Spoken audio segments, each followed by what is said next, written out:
Good afternoon. Thank you for joining us for this installment of the Nurse Education Series. I'm Dr. Hooks, William Hooks. I'm the Chief of Staff and anesthesiologist for those that might not know who I am. I'm going to be talking to you today about moderate sedation. And there's going to be some opportunity to interact. If you have a question or something like that, feel free to put it in the chat and I should be able to see it. Also, there'll be a period of time a little bit later for some questions and that you'll be able to participate in with a poll type scenario. So what really informs this lecture today is the policy for moderate sedation. I'm not going to go over the entire policy today, but I'm going to go over several of the elements in it and just talk a little bit about what sedation is and how it relates to anesthesia and that sort of thing. So the purpose of the lecture, as well as the program and the policy for moderate sedation, is to provide a standard guidance for non-anesthesia providers in the administration of moderate sedation for the purposes of procedural sedation. And that distinction becomes pretty important as we go through this topic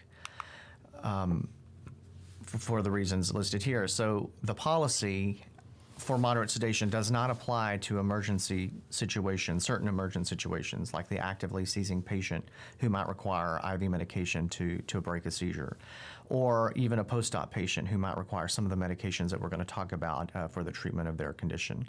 And certainly sedating medications for the purposes of emergency intubation or ongoing sedation for patients who are already intubated and require mechanical ventilation. This policy doesn't apply to that, so the restrictions that might be contained in the policy don't apply to those clinical scenarios, and we'll go through those again here in a little while.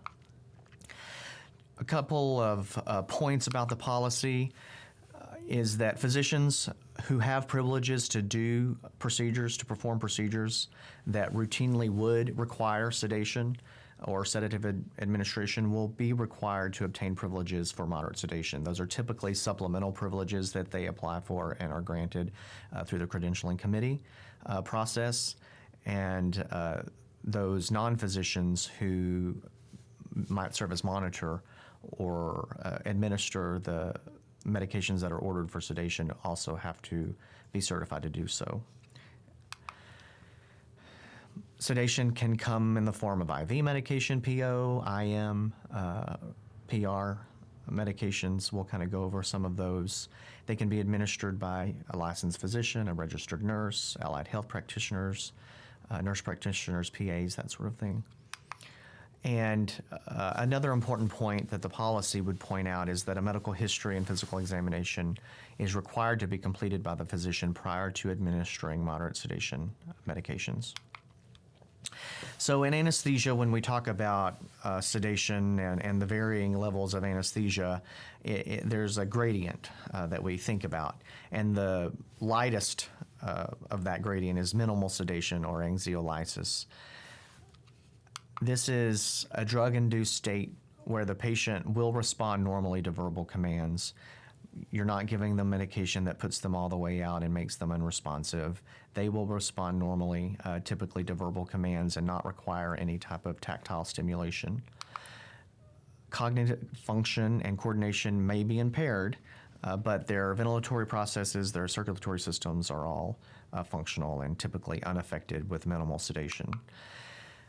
And this can come in the form of an anxiolysis with a benzodiazepine, or it can be in the form of an analgesic, an opioid analgesic. So a sedative is any medication that provides for hypnosis, which is a sleep-like state, amnesia, makes the patient not remember, and or analgesia. So if any of the medications you're giving supply those type of reactions, then it's a sedative.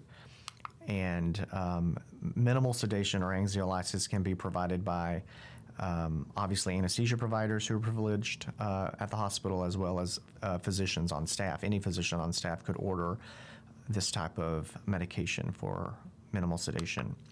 Now, moderate sedation, this is the crux of what we're talking about today and what the policy deals with for the most part. And moderate sedation is a drug-induced depression of consciousness during which patients respond purposefully to verbal commands either alone or with light tactile stimulation. So it should not take a lot of physical stimulation to the patient to get them to respond, and oftentimes they'll even respond to verbal commands.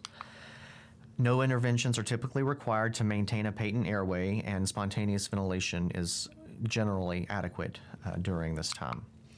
Cardiovascular function is usually maintained, and moderate sedation can be provided by an anesthesia provider or by a staff physician who has supplemental privileges to do so. Also, ER physicians who are core privileged to provide sedation can do moderate sedation. So a provider ordering moderate sedation either has to be core privileged to do so, which are typically your ER doctors as well as anesthesia providers, or they must have supplemental privileges to do so. Deep sedation, now we're further along the spectrum here.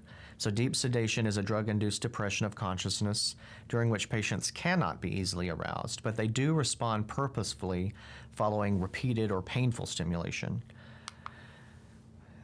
The ability for the patient to independently maintain their ventilatory function might be impaired here, and the provider administering the sedation will need to be prepared to assist the patient in both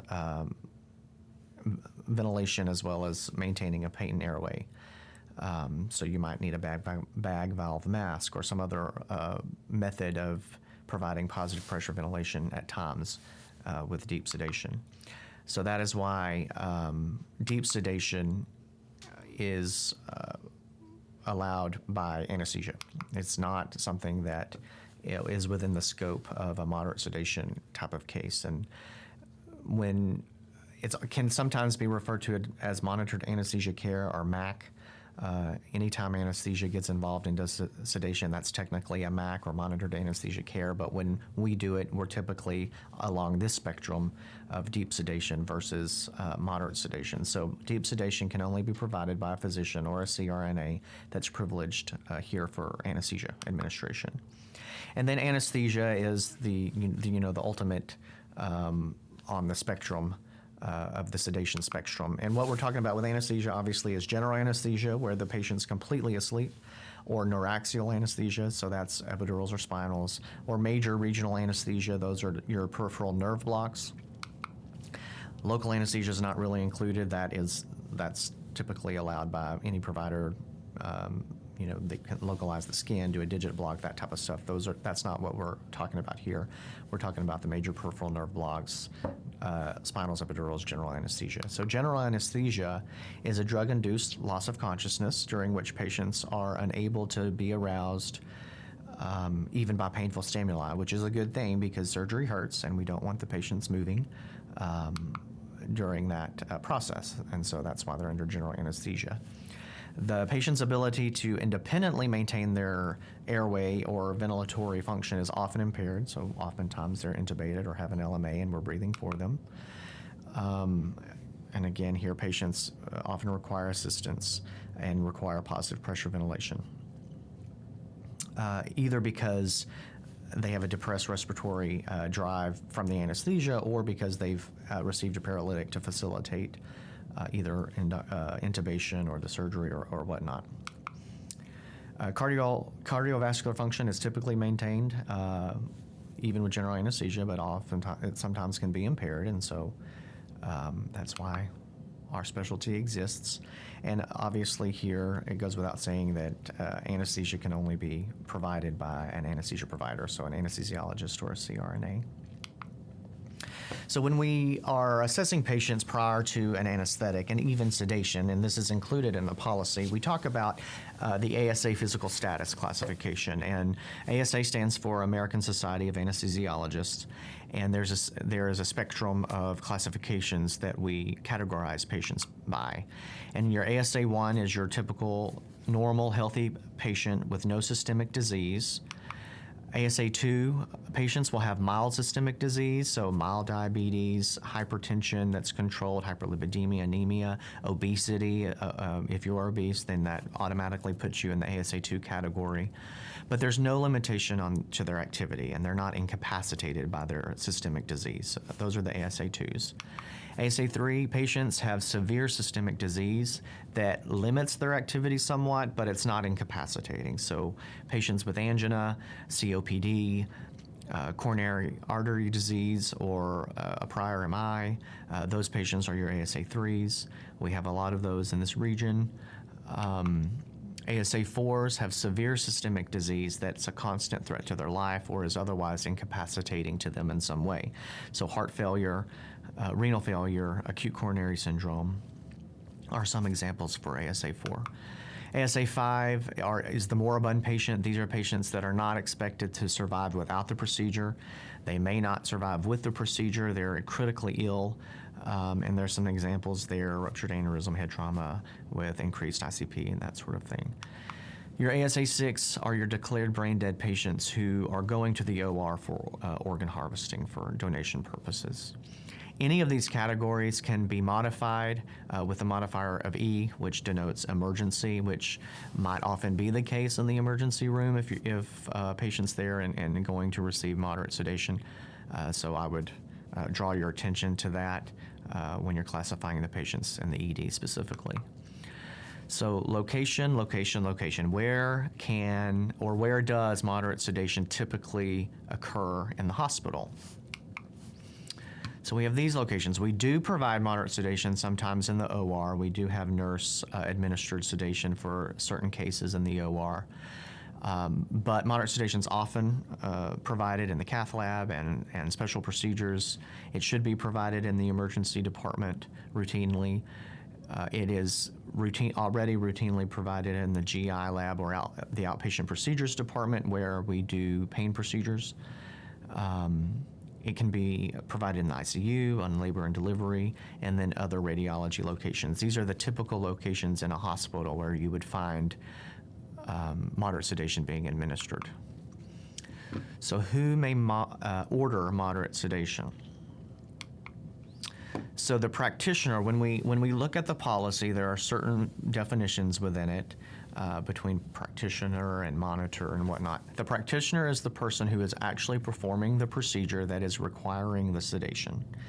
The practitioner assumes responsibility, ultimate responsibility for the monitoring and the sedating of that patient, unless an anesthesia provider is available and present. If an anesthesia provider is there, then we take on that responsibility for the monitoring and sedating of the patient. If it is a nurse-administered sedation case, so moderate sedation, then the practitioner bears ultimate responsibility for that function. Specific orders must be written for each drug that is intended to be administered during the procedure when moderate sedation is being ordered. And the practitioner must be properly licensed, credentialed, and granted supplemental privileges for moderate sedation, as I mentioned earlier, unless, of course, it's specified as a core privilege. The practitioner must be immediately available and in immediate attendance of the patient prior to initiating sedation for the procedure, as well as supervising the administration of the moderate sedation. The monitor is the member of the team who is actually administering the sedation medications. They're responsible for the direct observation of the patient during the procedure, as well as the continual assessment and recording of vital signs. And again, the monitor is the person that is actually administering the medication that is ordered by the practitioner. The monitor must be a registered nurse who is ACLS certified, or a physician assistant or nurse practitioner, or any other physician or another provider who's core privileged in sedation, like a CRNA or an anesthesiologist assistant.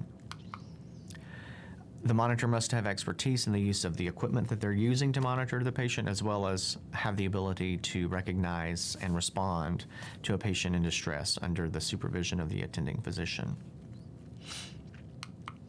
And then who may recover the patient? Because sometimes you might have someone recovering the patient who wasn't necessarily the monitor.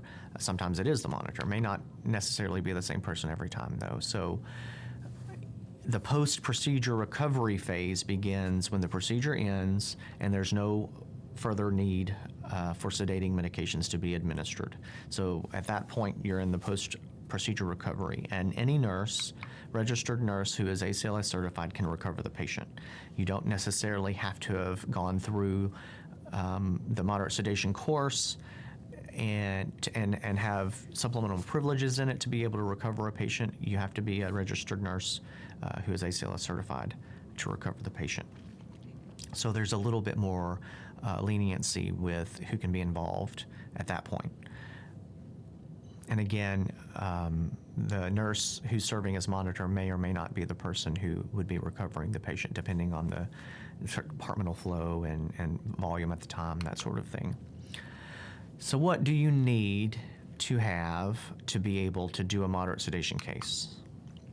You have to have a crash cart in the immediate vicinity that has all the equipment you need, emergency airway equipment, supplies, medications, that sort of thing. You have to have your reversal agents immediately available, so naloxone for your opioids, flumazenil or romazicon for your benzodiazepines. Those have to be immediately available. The patient must have IV access. Saline lock is acceptable, although my personal preference is to always have a free-flowing IV immediately available. But regardless, you have to have IV access throughout the procedure and the recovery phase. We say that use of small veins is not recommended, although sometimes that might be your only option. The only caveat here to this IV access rule is that if you're doing PO or PR sedation only, you might not need an IV.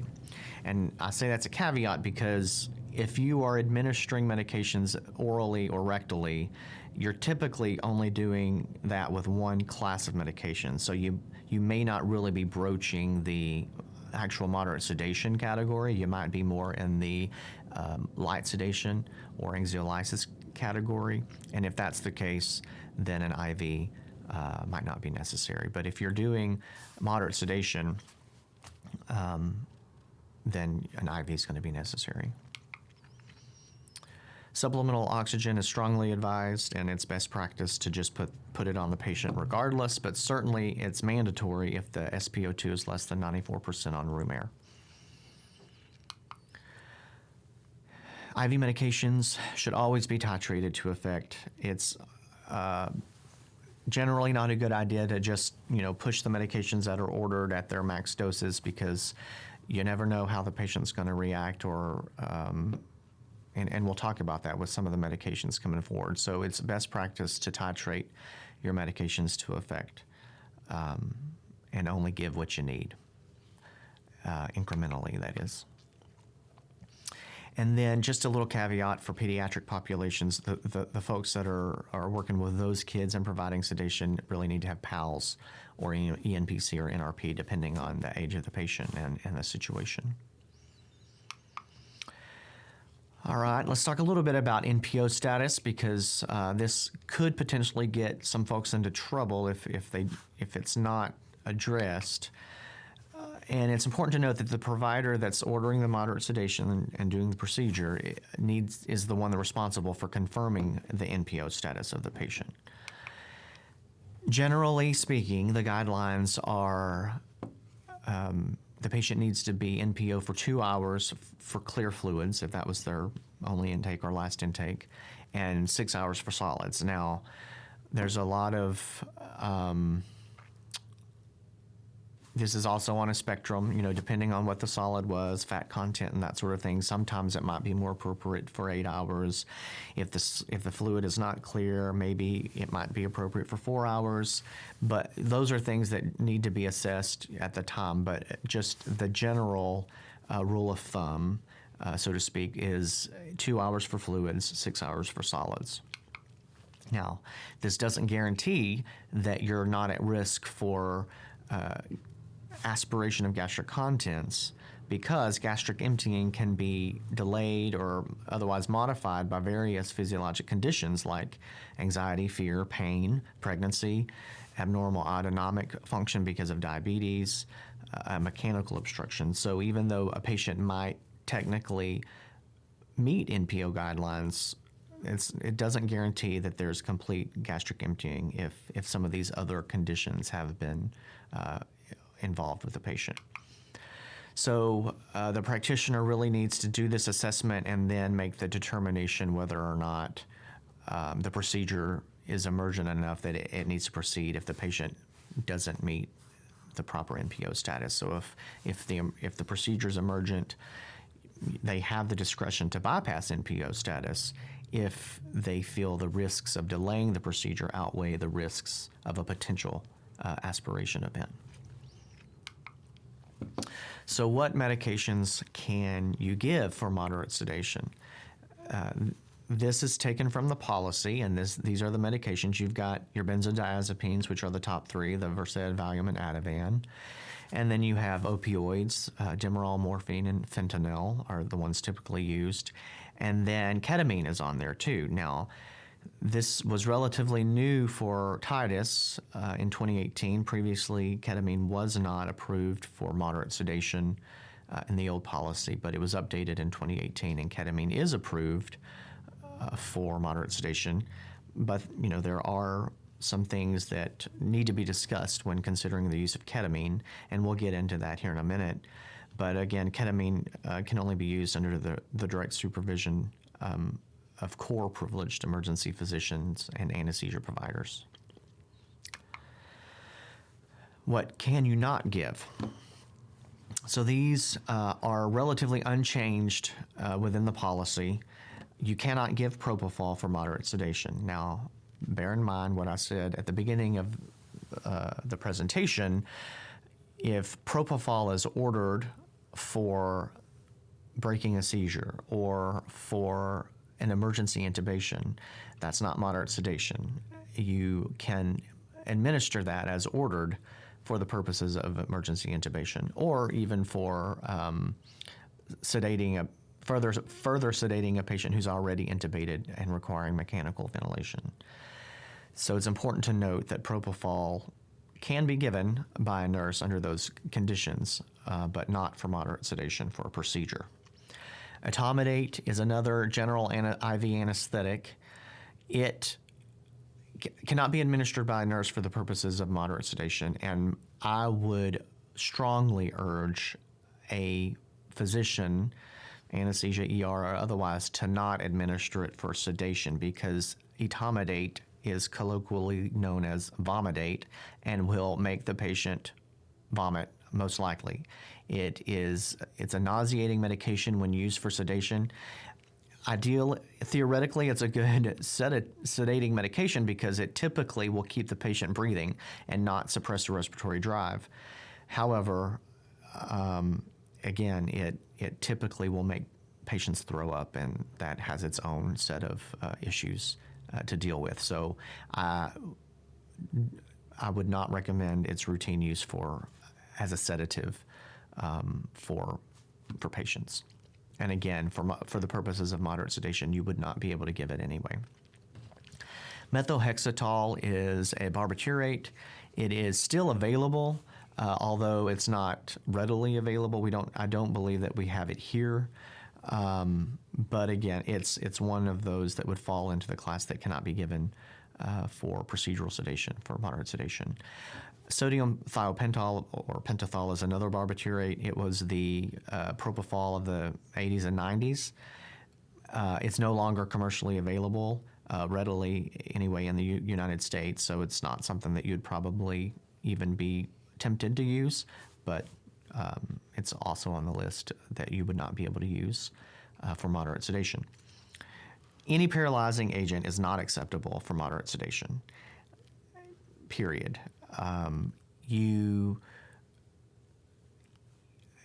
If you are needing to use a paralytic to facilitate intubation emergently, or needing to relax a patient who's ventilated and intubated and ventilated, well, then of course you can administer that as ordered. But for the purposes of facilitating a procedure and using moderate sedation, you cannot use a paralyzing agent such as succinylcholine or rocuronium or vecuronium. So these medications on this list can only be administered by physicians who are core privileged to administer moderate sedation. So your anesthesiologists, CRNAs, emergency physicians, those folks can give these to facilitate what's needed for a procedure, but not for nurse-driven moderate sedation. And it's important to note that if a core privileged provider is administering any of these medications, they cannot be the provider who is doing the procedure, because at that point they are ultimately responsible for monitoring the patient and maintaining ventilatory cardiovascular support.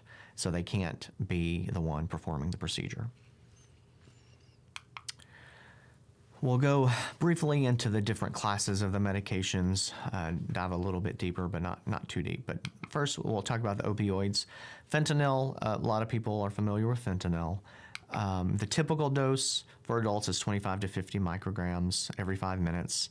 You really want to avoid getting above 100 micrograms for procedural sedation, and that's because, obviously the higher you get in your dose, the more chances you're going to be suppressing the respiration, and that's what you're really wanting to avoid with moderate sedation.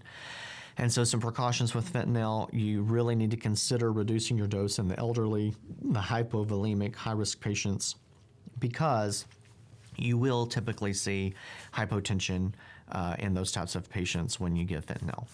And the circulatory and ventilatory depressant effects are potentiated when you're giving it with other opioids or sedatives or benzodiazepines. So you want to monitor your respiratory rate very well as your the respiratory depth. So if you have the ability to monitor end-tidal CO2, you really should use it. It's not a hard stop, but if you've got the capability to do it, you really need to do it when you're using opioids, especially fentanyl. And keep in mind, your pulse ox may show a desaturation before any overt signs of distress occur, which is why that's a necessary monitoring device. And then just be prepared to assist with bag valve mask or supplemental O2. Meperidine or Demerol, this is another one that most people are familiar with. Your dose here is 10 to 25 milligrams. You want to slowly push this. You don't want to typically push it fast, because you can potentiate a hypotension event or even a respiratory depression event. You really don't want to push a concentrated dose of this quickly. You really should dilute it, and your max for moderate sedation typically is 100 milligrams. And again, if you get much above that, you're going to potentiate the risk of respiratory depression and that sort of thing. Precautions as fentanyl, as far as reduction of dose in elderly, hypovolemic, and high-risk patients. The other thing about meperidine is that it's contraindicated in patients taking MAO inhibitors. Fortunately, those class of medications are an older psychiatric class of medications that we don't see a whole lot anymore, but it's relevant because there are people who still take them. And so you need to understand that if a patient you need to understand what your patients are taking, and if they're taking MAOIs, then you should not be giving meperidine with it. Morphine, everybody knows about morphine. Your typical dose for sedation is 1 to 2 milligrams. Again, your max should be really right around that 10 milligram range after you've given it in a titrating fashion. Anything above that, and you're going to be potentiating the risk for respiratory depression. Same precautions as the other opioids. I won't repeat those. Your benzodiazepines. So this is your Versed, your Valium, your Ativan. So Midazolam, that's a popular one for sedation purposes, and your typical dose is 1 to 2 milligrams for adults.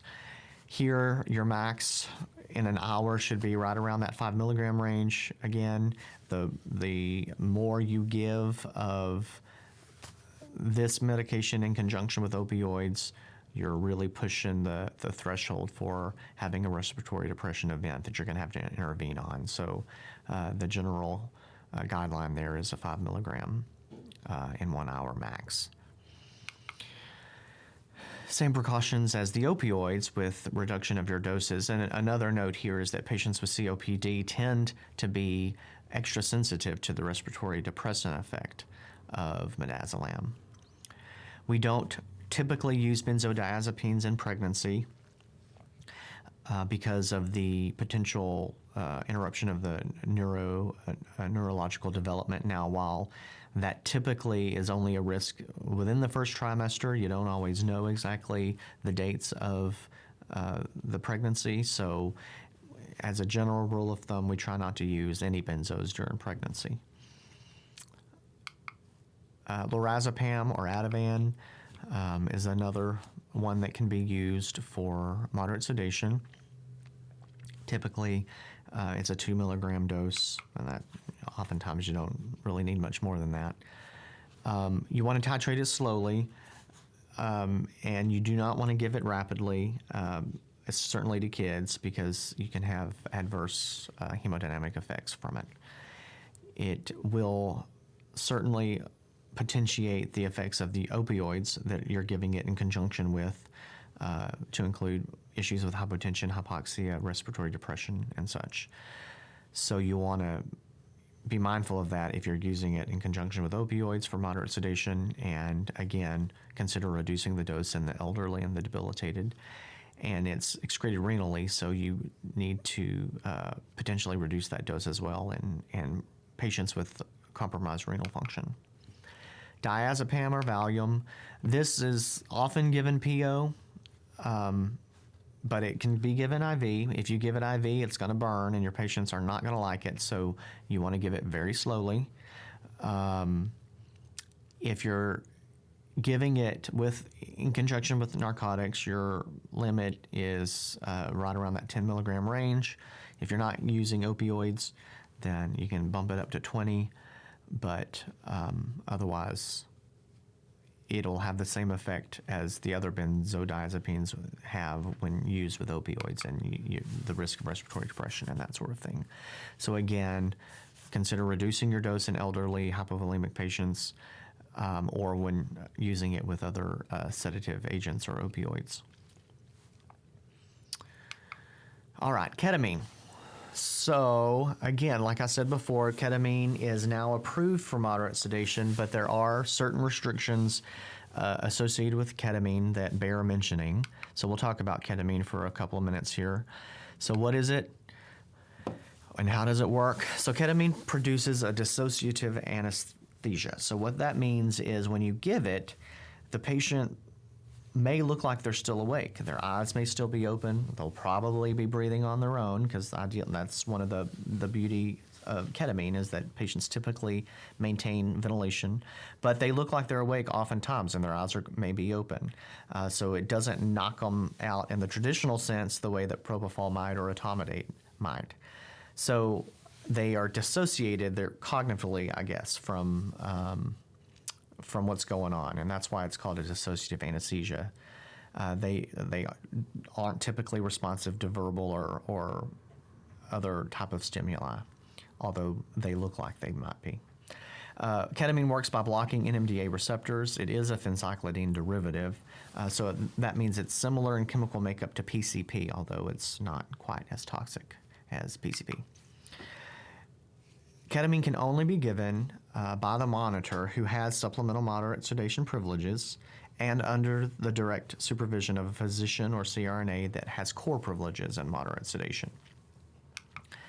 So if you're a nurse and you've gone through the moderate sedation course on health.edu or in the health fair, and you've been signed off and granted those privileges, then you can give ketamine as moderate sedation with those stipulations there listed.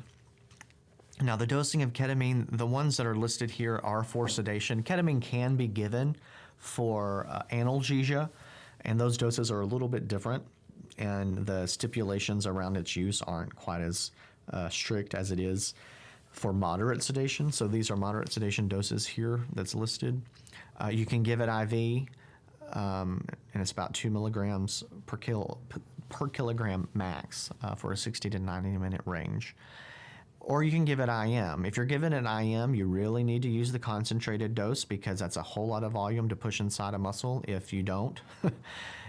The IV formulation that we now have in the syringes is really good for IV sedation, but again, you would need the concentrated dose for like a ketamine dart, so to speak, for IM doses. And some precautions with ketamine. So ketamine will cause vivid dreams and or visual hallucinations that can be quite disturbing for patients. It will cause cardiovascular stimulating effects, so that it's going to increase their heart rate, their cardiac output, their cardiac workload, their oxygen consumption, myocardial oxygen consumption. It's important to know that because you might consider not using ketamine in patients who are coming in with acute coronary syndrome, for instance, who really can't afford to have an increased myocardial oxygen demand. So it might not be all that appropriate to use ketamine in that scenario. So it's important to know what ketamine can do to the different systems. If you give a benzodiazepine, which is routinely done when you're using ketamine, so typically it's Versed, if you give that, it should blunt or even prevent some of these reactions. So it certainly will help with the dreams and the hallucinations, either by keeping them from happening or at least making the patient not remember that they did. And so there's a lot less concern on the patient's part when a benzodiazepine is administered. It'll also blunt the cardiovascular stimulating effects of ketamine as well. So it's pretty routine to give midazolam in conjunction with giving ketamine. However, it is not recommended to give ketamine with opioids, and that is because you kind of eliminate the benefit of the ketamine, which is to not suppress your respiratory drive. When you give it with opioids, that kind of goes out the window, and the patient will be at risk for apneic episodes and respiratory depression. So ketamine is a good analgesic in and of itself, so you oftentimes don't even need an opioid for analgesia if you're giving ketamine during sedation. And that's, again, one of the beauties of ketamine is that it provides hypnosis, it provides analgesia, it provides amnesia. It is strongly recommended that you give an antisialagogue when you're giving ketamine. So glycopyrrolate is what we typically would give for adults. Atropine we often give for kids, either or, whatever you have, but you should give an antisialagogue when you give ketamine because ketamine will make the patient produce copious amounts of saliva, and that can be problematic if they are choking on that saliva or if it's otherwise in your way, So it's a good idea to draw them up with the glycopyrrolate or atropine right immediately prior to giving ketamine. Okay, so it's quiz time. So you should be seeing some questions pop up here, and I'd like for you to participate if you can, and I'll put up the question. It should pop up for you as a poll, and then we will give you a few seconds to get that answered, and then I'll go over it. So your first question, it's a true or false. So moderate sedation refers to a state of depressed consciousness produced only by intravenous medications.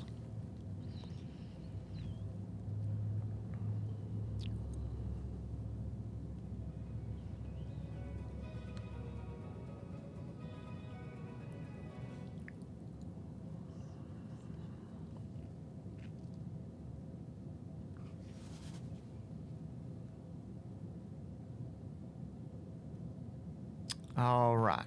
So the answer is false. Moderate sedation can be administered with IMPO or PR routes as well. So it's almost kind of a gotcha question, but not really, because these other routes can be used for moderate sedation. So it does refer to a state of depressed consciousness. That part's true, but it's not only by intravenous medications. Next question, what ASA physical status is a patient with controlled systemic hypertension? So what ASA physical status is a patient with controlled systemic hypertension?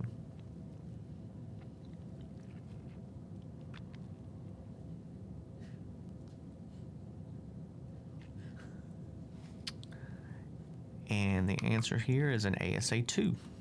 So they have systemic disease, but it's controlled, it's not debilitating, and it doesn't limit their activity. How long should an adult be NPO prior to moderate sedation? How long should an adult be NPO prior to moderate sedation?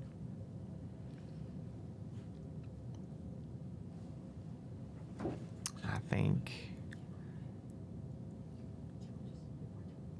oh.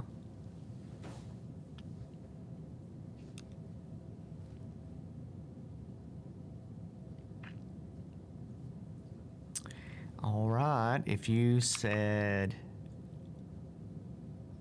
I think A was the deal, but it's solids for greater than 6 hours, clear liquids greater than 2 hours, then you're correct.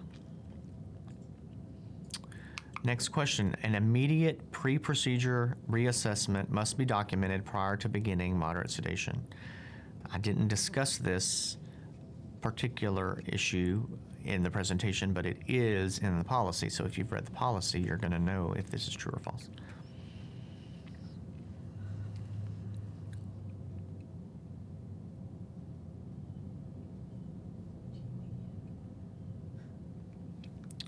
And the answer is true. Reassessment must be documented prior to beginning moderate sedation. All right. Continuous IV access is required for all patients receiving moderate sedation, regardless of route of administration.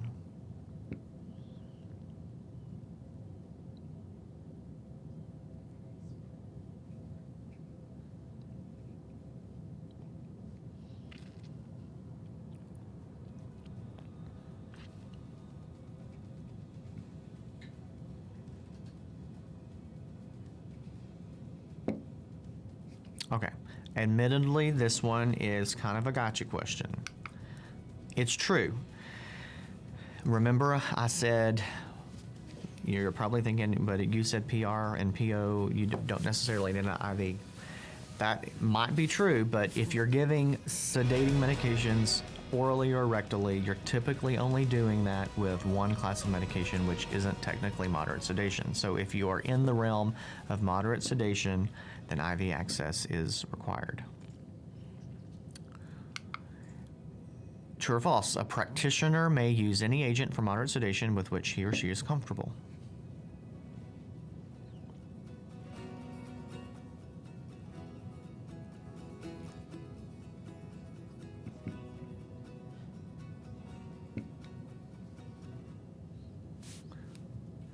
This one makes my heart happy. That is false. They can only use the ones that are approved by the policy. I think you all got that right.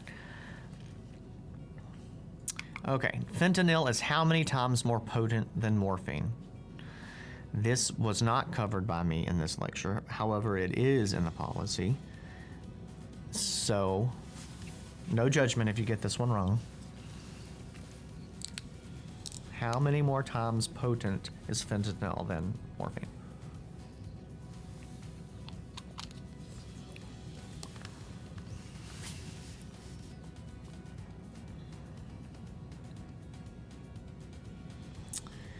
The majority has gotten it right. It's 100 times more potent than morphine.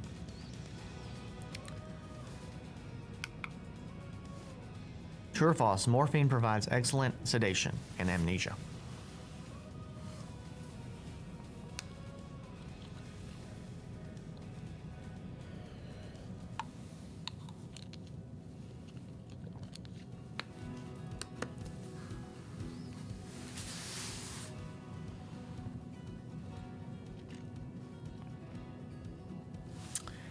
All right. The answer is false.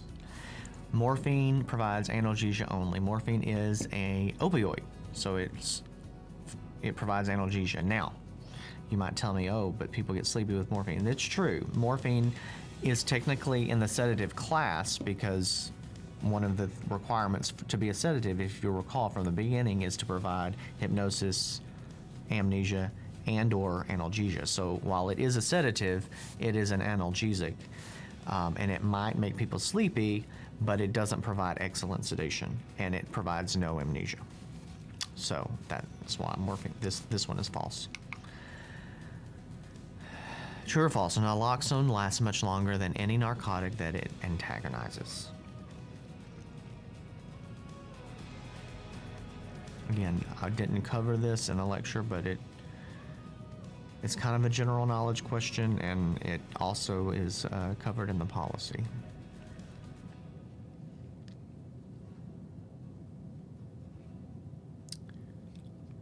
All right, and your answer is false. It is a shorter half-life, and that's why you have to be mindful if you have to give a reversal agent like naloxone or flumazenil. The half-life of those are shorter than what you're antagonizing or what you're reversing, and so you do have the potential for re-narcotization once the naloxone has been metabolized. If enough of the opioid is still in the system, then you could be back to where you were. So it is a much shorter half-life than the narcotic that it is antagonizing, which leads us to our next question. How long do you have to watch a patient or monitor a patient after your last dose of a reversal agent like naloxone or flumazenil? For at least how long do you have to watch a patient after you give your last dose of reversal agent?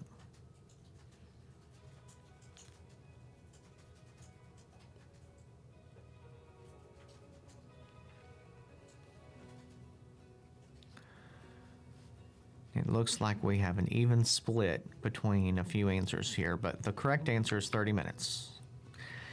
So your typical recovery time following sedation is around 30 minutes. You know, it varies depending on the patient and how they're doing, of course, but typically it's a minimum of 30 minutes until you have to reverse them with something, and then the clock, kind of continues on there. So 30 minutes you have to watch or monitor that patient after your last dose of reversal. And that's it for the questions. If you have gone through the moderate sedation course, you know that there is a quiz associated with that, and that quiz has about 15 questions on it. We just went over 10 questions. So if you remember those 10 questions just went over, you've got a pretty good leg up on that quiz that you would have to participate in to get your supplemental privileges for moderate sedation. So just a little plug to maybe go back and watch this on YouTube when you're bored at night. But for some final thoughts on this topic here. Just for points of clarity and that sort of thing, because these have been points of confusion in the past, and rightfully has caused concern for folks if they feel like they're not properly qualified or credentialed to administer certain medications in certain settings. So I just want to reassure you and kind of clear things up. If you are only giving a benzodiazepine, so you're only giving Midazolam or Valium or Ativan, you are not providing moderate sedation. You are providing anxiolysis, which is light sedation. You can administer that medication as ordered. If you are only giving an opioid, so fentanyl, morphine, Dilaudid, Demerol, you are not providing moderate sedation. You are only providing analgesia. Whether a procedure is being done for the patient or not, or they're having pain and you need to give them something for pain, you're providing analgesia. You can administer that medication as ordered in that scenario. If you are providing medications from both classes, you by default are now giving moderate sedation, and you need to pay attention to what this policy and what this lecture says about it, because you'll be held to that standard. So when you mix your classes and you're now giving an opioid and a benzodiazepine, you've breached the realm for moderate sedation, and so this policy applies. or if you're giving ketamine for purposes of sedation, then you're given moderate sedation. I hope that helps, because a lot of times, especially in the ER, you may have a quick procedure or sutures or something that you need to make the patient comfortable, and maybe the provider wants to order a benzodiazepine or an opioid. That's okay, because you are either providing anxiolysis or analgesia in those scenarios. It's when both are being ordered and being asked to administer, that's when you're doing moderate sedation, and you need to adhere to the policy there. And again, I have to reiterate, the policy does not apply to certain emergency situations that require immediate intervention of administering some of the medications that we talked about here. So that actively seizing patient who can't break the seizures, you need propofol, or you need something to break it, you can administer that propofol in that scenario. If you are emergently intubating someone and you're being asked to push propofol or a paralytic like succinylcholine or rocuronium for the purposes of facilitating emergency intubation, you can push those medications as ordered. If a patient's already intubated and they need further sedation or even a paralytic to help them tolerate that vent, you can give those medications as ordered. That's not moderate sedation. So hopefully that helps clear up a little bit of the confusion surrounding those specific scenarios. But if you have any questions, I'm not sure if anyone's popped up in the chat for that, but I'm happy to entertain any questions if you have them, or if you want to find me at some point and talk about it, I'm happy to do that as well. But I do thank you for your time. For those that were able to join live, I appreciate you being here, and those that may be watching on YouTube at a later time, I appreciate your attention and participating as well. So I will let them cut us off at the appropriate time if there aren't any questions, and again, appreciate your time.